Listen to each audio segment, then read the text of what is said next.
अस्सलाम वालेकुम नाज़रीन, आप देख रहे हैं जानिसार न्यूज़ मालेगांव। जानिसार न्यूज़ मालेगांव में आपका स्वागत है। नाज़रीन, चलिए आज की इस अहम खबर की तरफ हम आपको दिखाते हैं। देखो देखो कौन आया, देखो देखो कौन आया। असदुद्दीन ओवैसी साहब जिंदाबाद, असदुद्दीन ओवैसी साहब जिंदाबाद, असदुद्दीन ओवैसी साहब जिंदाबाद, मजलिस इत्तेहादुल मुस्लिमीन जिंदाबाद, मजलिस इत्तेहादुल मुस्लिमीन जिंदाबाद, मजलिस इत्तेहादुल मुस्लिमीन जिंदाबाद, असदुद्दीन ओवैसी साहब जिंदाबाद। दोस्तों, बुजुर्गों, अजीजों, अस्सलामु अलैकुम व रहमतुल्लाह व बरकातुहू।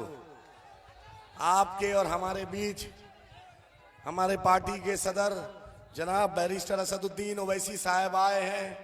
बिघोर की आवाम का खास मुतालबा था कि बैरिस्टर असदुद्दीन ओवैसी साहब को आप हमारे बीच लाएं। बिघोर के लोगों, आपके बीच मैं आदिल हसन, आप ही का बेटा हूं, आप ही का बच्चा हूं। यहीं आप ही के बगल का ब्लॉक, बलरामपुर ब्लॉक के सुधानी के बगल में अजरेल स्टेशन, जो अजरेल गांव का रहने वाला हूं। बचपन से मैंने देखा जब वालिद मोहतरम को स्टेशन बनाते हुए, जब अजरेल में पोस्ट ऑफिस हॉस्पिटल बनाते हुए, तो ये जज्बा लगा कि नहीं, हम लोग को भी कुछ काम करना चाहिए, इलाके की बदहाली को दूर करना चाहिए। दोस्तों, ये लड़ाई बलरामपुर बारसोई की विकास की है, ये लड़ाई हक और इंसाफ की है, ये लड़ाई आपकी और हमारी है। मैं अपने लीडर बैरिस्टर असदुद्दीन ओवैसी साहब को आपके बीच लाया। यही हमारा मुतालबा है कि इस इलाके में सबसे पहले आप बार बार आपने 75 साल आपने मौका आपने दिया भाजपा को हराने के लिए। भाजपा तो हार गई, लेकिन आपके इलाके में बाहिन ब्रिज, डमडोलिया ब्रिज, बाजितपुर ब्रिज, खुरादार घाट, कुचिया मोड़, आप ही बतलाइए, जमीरा घाट, मालापाड़ा घाट, जो भी बंगाल से खसा हुआ था, खुशीदा, आपका इलाका बंगाल से है। लोग बोलते हैं कि बंगाल और बिहार में ब्रिज नहीं बनता। ये कौन सा लॉजिक है कि बंगाल और बिहार में ब्रिज नहीं बनता? ये आप ही बताइए। हम आपके लिए लड़ने आए हैं, हॉस्पिटल की लड़ाई हम आपके लिए लड़ने आए हैं कि इतना बड़ा बिघोर है। आज हम लोग चाहते हैं, क्योंकि मुफ्ती साहब मालेगांव से हमारे पार्टी के एमएलए भी हैं, कायदे मुकन्ना भी हैं, और हिंदुस्तान में मशहूर मारूफ आलिम-ए-दीन जनाब मुफ्ती इस्माइल कासमी साहब से मैं गुजारिश करता हूं कि बलरामपुर की सरजमी में बिघोर में आपसे मुखातिब हो। मुफ्ती इस्माइल कासमी साहब।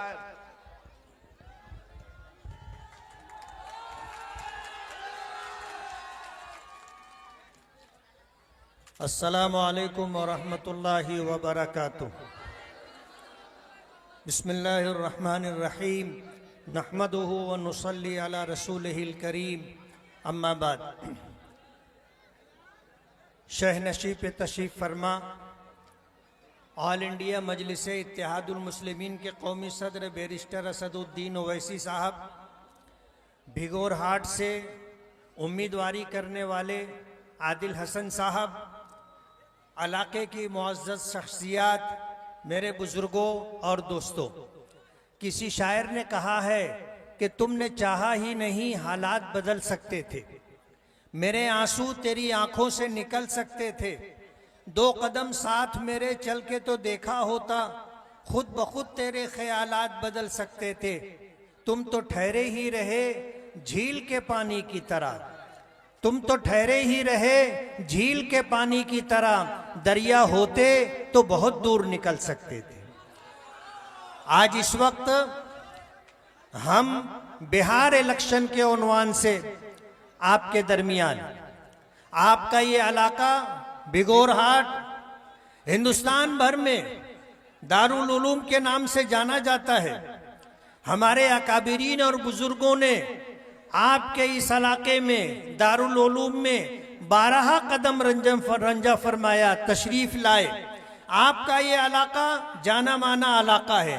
मैं समझता था कि इलाका बहुत खुशहाल होगा और यहाँ के लोग बहुत सुखी होंगे, लेकिन जब मैंने इस इलाके पर ऊपर से नजर डाली तो मुझे इस इलाके की महरूमियों का एहसास हुआ। आपने जिन्हें 25 साल से उम्मीदवारी दी और विधायक बना करके आपने उन्हें असेंबली में भेजा, कभी आपने ये पूछना चाहा कि उन्होंने आपको क्या दिया है, आपके इलाके को क्या दिया है? आपके यहाँ ना स्कूल है, ना सही मानों में इलाज और मुआवजे की कोई सहूलत है। बताने वालों ने मुझे बताया हॉस्पिटल तो है लेकिन मूलभूत सुविधा नहीं है, डॉक्टर से नहीं रहते, दवाएं नहीं मिलती। बिहार सरकार का डेटा है कि जो बच्चे आपके सीमांचल की सरजमीन पर पैदा होते हैं, 100% बच्चों में से 50% बच्चे या तो माजूर होते हैं या जिंदगी से महरूम हो जाते। इलाज और मुआवजे की आपके यहाँ सहूलत नहीं है। 25 साल से आपने जिनको जिम्मेदारी दी है, बताने वाले बताते हैं कि आप इलाज और मुआवजे के लिए कभी दूर दराज दिल्ली चले गए, बम्बई चले गए और वहां से कभी आपने इनको फोन किया तो ये कहते हैं कि हमसे पूछ करके गए थे क्या?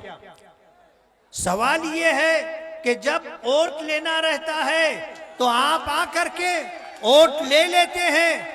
हमारे वोटों पर 25 साल से राज कर रहे हैं, लेकिन वोट देने वालों के लिए आपने क्या किया है? आज यौमुल हिसाब है, आपको पूछना चाहिए और वोट देने से पहले आपको सोचना चाहिए कि आपने जिनको 5-5 मर्तबा विधायक बनाया है, उन्होंने आपके इलाके के लिए, अपने हल्के असेंबली के लिए उन्होंने क्या काम किया है? मेरा ये तीसरा टर्म है। मैं 2 मर्तबा चुन कर के आया, ये तीसरी मर्तबा मैं चुन कर के आया हूं। पिछला जो मेरा टर्म था 2019 से 2024, महाराष्ट्र सरकार में मजलिस-ए-इत्तेहादुल मुस्लिमीन ने और खास तौर पर हमारे कौमी सदर बैरिस्टर असदुद्दीन ओवैसी साहब ने मुझ पर एतमाद किया और मुझे उम्मीदवारी दी। और उनकी उम्मीदवारी, सरपरस्ती, उनकी मेहनत, पार्टी के लोगों की लगन कुर्बानी की वजह से अल्लाह पाक ने मुझे फिर कामयाबी अता की। पिछले टर्म में 2-2.5 साल कोरोना के निकल गए। जो हमसे हुआ हमने अपने इलाके के लिए किया और पूरी दुनिया में एक तारीख बनाई कि 2 लॉकडाउन हुए थे। हमने मालेगांव सेंट्रल में दूसरा लॉकडाउन नहीं होने दिया। रमजान का महीना था, हमने मस्जिदें खुली रखी, हमने कारोबार जारी रखे और हमने कलेक्टर कहो और डिप्टी कलेक्टर कहो, हमने कहा अगर आपको डर लगता है मरने से तो आप हमारे इलाके में ना आए।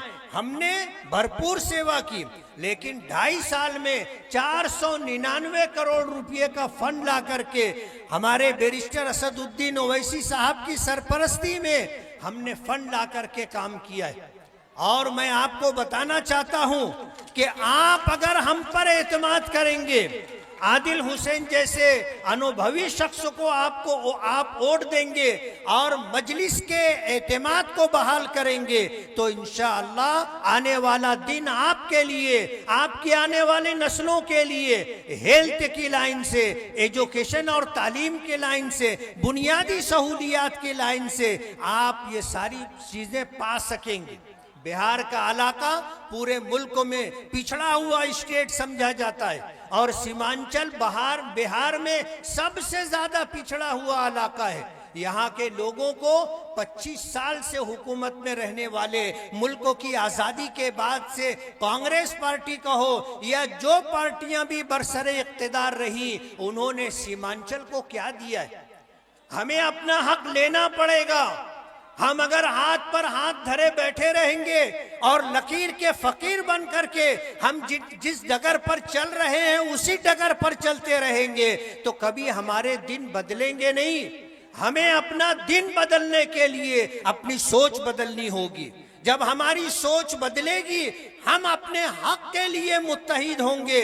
आज एक दीवाना हैदराबाद की सरजमीन से उठता है और सीमांचल आकर के सीमांचल के लोगों के लिए इंसाफ की बात करता है। सीमांचल के लोगों को उनका हक मिले, इसके लिए दिन रात एक करता है। उसे आपसे क्या लेना है, उसका अपना क्या मफाद है।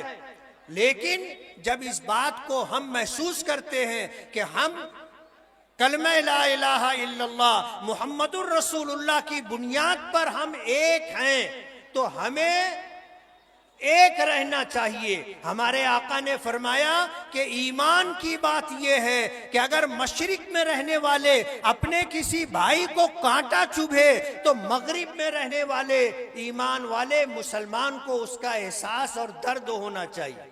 मैं पहली मर्तबा आपकी सरजमीन पर आया हूं।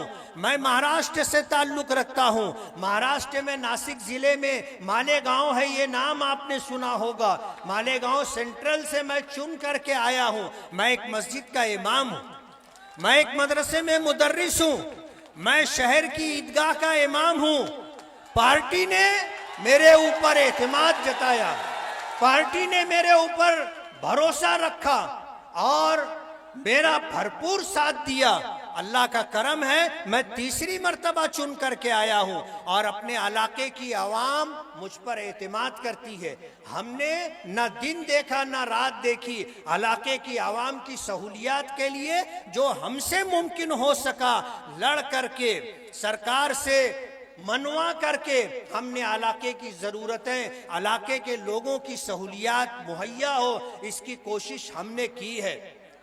ऑल इंडिया मजलिस इत्तेहादुल मुस्लिमीन के कौमी सदर बैरिस्टर असदुद्दीन आज हिंदुस्तान ही नहीं पूरी दुनिया में जाने माने जाते।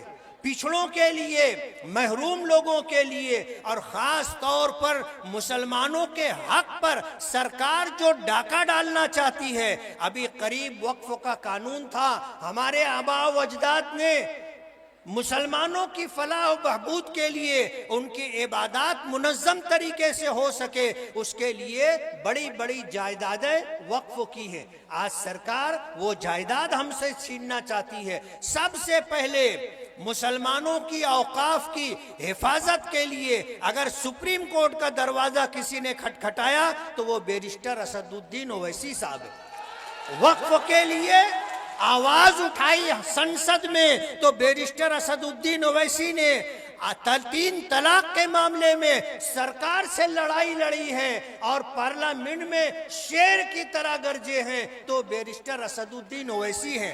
आपका कौन सा मसला है जो पार्लियामेंट में ये दीवाना नहीं उठाता है? तने तनहा एक शख्स है जिसके सर पर टोपी और जिसके चेहरे पर दाढ़ी और जिसके जिस्म पर शेरवानी, आज वो आपके हक के लिए और आपको इंसाफ दिलाने के लिए शेर की तरह पार्लियामेंट में गरजता है और किसी की हिम्मत और जुर्रत नहीं है कि उसको रोक सके।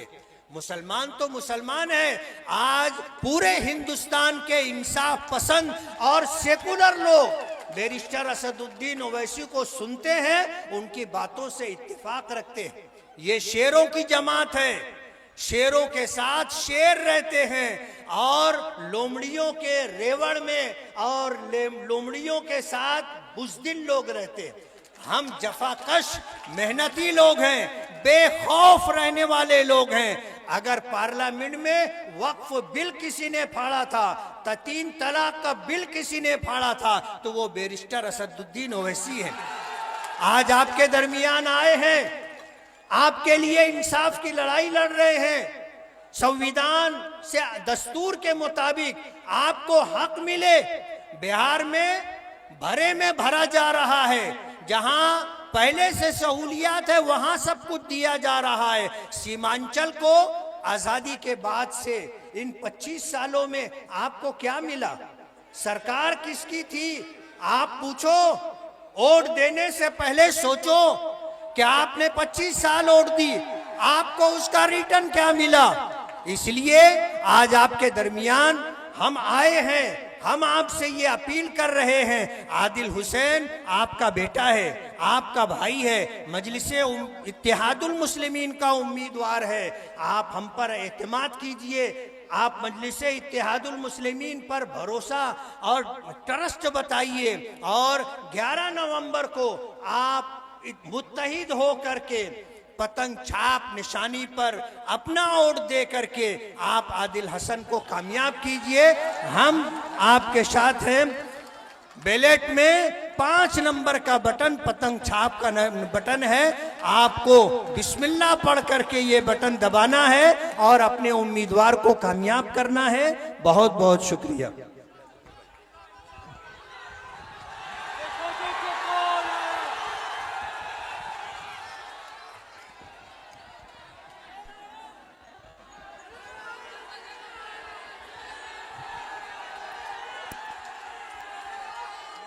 बिस्मिल्लाहिर्रहमानिर्रहीम।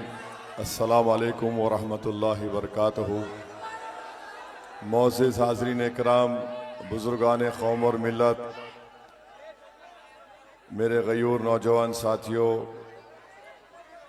इज़्ज़तदार माँ और बहनों, बलरामपुर के मजलिस इत्तेहादुल मुस्लिमीन के उम्मीदवार मोहतरम आदिल हसन साहब, महाराष्ट्र से तशरीफ़ लाए रुकन असम्बली मौलवी मुफ्ती इस्माइल साहब, शय नशीन पर तशरीफ़ फरमा तमाम बुज़ुर्गान कौम और मिल्लत, मोअज़्ज़ीन, मेरे अज़ीज़ दोस्तों और बुज़ुर्गों, हम आपको ये गुजारिश करने आए हैं, अपील करने आए हैं कि 11 नवंबर के दिन आप लोग अपने एक एक वोट का इस्तेमाल मुत्तहिदा तौर पर पतंग छाप के निशान पर मजलिस इत्तेहादुल मुस्लिमीन के उम्मीदवार के हक़ में इस्तेमाल करके आप अपने इत्तेहाद का सबूत दीजिए, अपने सियासी शऊर का सबूत दीजिए और सीमांचल की इंसाफ की लड़ाई में आप मजलिस इत्तेहादुल मुस्लिमीन का साथ दीजिए। मजलिस इत्तेहादुल मुस्लिमीन शुरू दिन से इस बात की क़ाइल है कि सीमांचल में जब तक इंसाफ नहीं होगा हम कुछ नहीं कर पाएंगे।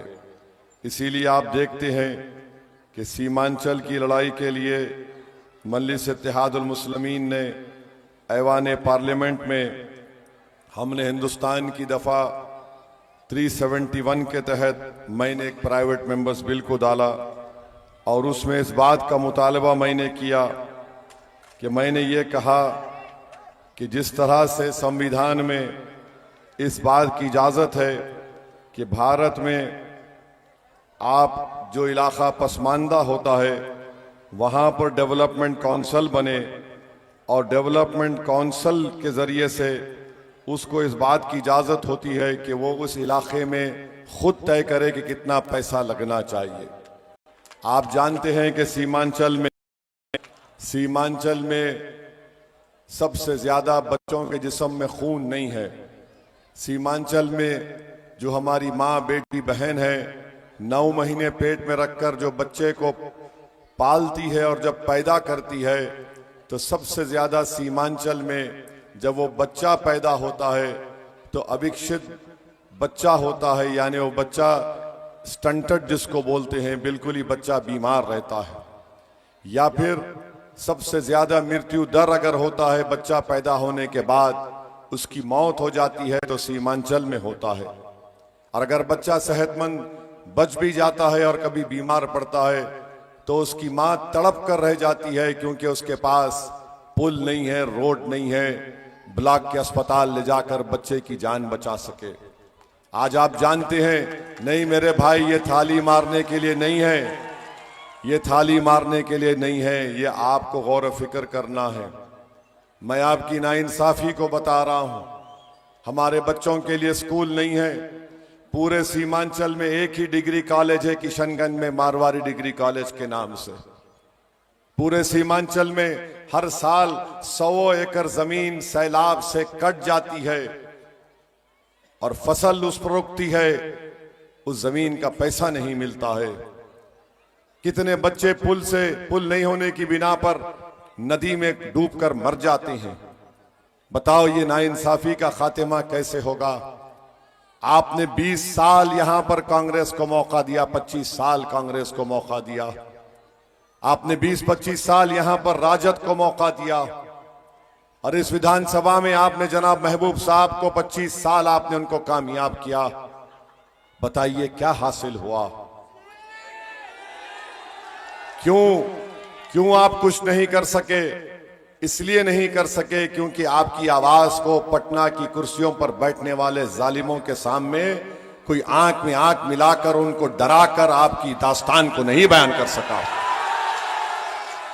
और हर बार आते हैं, चुनाव आ गया तो सरकार बदलना है। सरकार बदलने से क्या सीमांचल बदलता है? सीमांचल उसी वक्त बदलेगा जब सीमांचल की तड़प रखने वाला बेटा या बेटी पटना की विधानसभा में जाकर यहां की जनता की गुर्बत और उनकी कमजोरी को बयान करके उसका हक दिलवाए। 20 साल से महबूब साहब जीत रहे हैं। मैं गरीब हूं। महबूब साहब मुझे कहने दीजिए, बलरामपुर में सबसे दौलतमंद आप और आपका भाई है। मेरे अजीज दोस्तों, और फिर बीजेपी, नीतीश कुमार, सुशासन बाबू, 20 साल से नीतीश कुमार सरकार में है। 2020 में भी आए थे, चाचा बोल रहे थे मुझे जिता दो, भतीजा बोल रहा था मुझे जिता दो। तो चाचा कभी मोदी के साथ बैठकर चाय पी लिए तो कभी भतीजे को बुलाकर खाना खिला दिए। ये धंधा हो रहा है, धंधा। और आपको बता रहे हैं, बीजेपी जब आती है सीमांचल को, प्रधानमंत्री आते हैं तो घुसपैठिया कहते हैं। आज भी अरारिया को आए और घुसपैठिया का नाम लिया। बताओ मेरे अजीज दोस्तों, बुजुर्गों, सीमांचल में एक सेंट्रल यूनिवर्सिटी नहीं है। सीमांचल में एक सेंट्रल यूनिवर्सिटी नहीं है। सीमांचल में कुछ नहीं है। आज प्रधानमंत्री अरारिया आए थे, सुनो उनकी जबान से वो क्या कह रहे हैं। बहुत मेहनत से बिहार को जंगल राज से बाहर निकाला। 2014 में डबल इंजन की सरकार बनने के बाद बिहार के विकास में नई तेजी आई है। पटना में आईआईटी खुली है। सुनिए। बोधगया में आईआईएम खुला है। पटना में एम्स खुला है। दरभंगा एम्स का काम तेज गति से चल रहा है। अब बिहार में नेशनल लॉ यूनिवर्सिटी भी है। भागलपुर में ट्रिपल आईटी भी है। बिहार में एक नहीं, दो नहीं, बल्कि 4 सेंट्रल यूनिवर्सिटी भी स्थापित की गई है।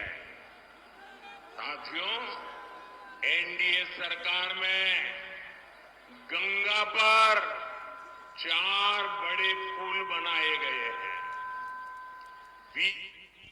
से तो ये आपने सुन लिया,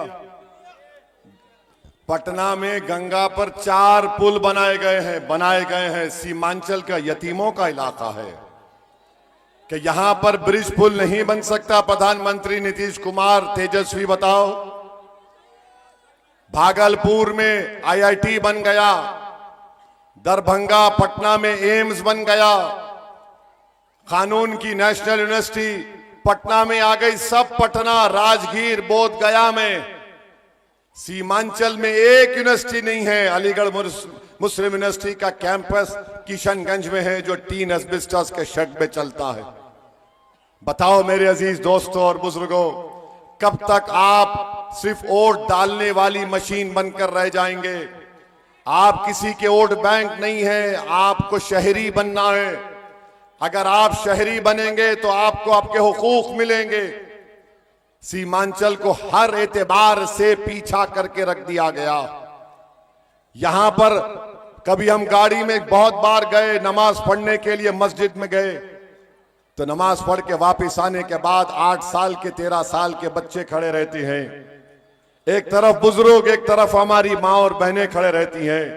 हमारी आंखें तरस जाती है नौजवानों को देखने के लिए।